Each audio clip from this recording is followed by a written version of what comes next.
Hello दोस्तों, आप देख रहे हैं लॉमनिस ब्लॉग में आप सभी का स्वागत है।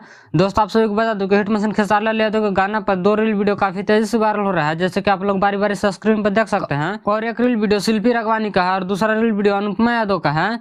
दोस्तों, आप सभी को बता दूं कि शिल्पी राघवानी का रील वीडियो ताबला सॉन्ग पर बनाया गया है और अनुपमा यादव का रील वीडियो हसीना सॉन्ग पर बनाया गया है, जो कि दोनों सॉन्ग सारेगामा हम भोजपुरी पर रिलीज किया गया था।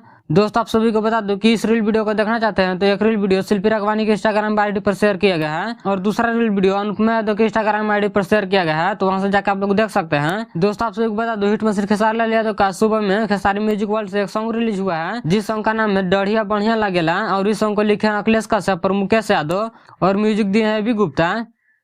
अगर आप लोग इस सॉन्ग को नहीं सुने तो एक बार खेसारी म्यूजिक वर्ल्ड पर जाकर जरूर सुने, जो कि काफी बेहतरीन सॉन्ग है। इस वीडियो में इतना ही। इस वीडियो के बारे में क्या कहना चाहते हैं कमेंट करके जरूर बताएं। ऐसे ही भोजपुरी के सारी छोटी बड़ी खबरें देखने के लिए हमारे चैनल को सब्सक्राइब करें। मिलते हैं अगले वीडियो में, तब तक के लिए जय हिंद।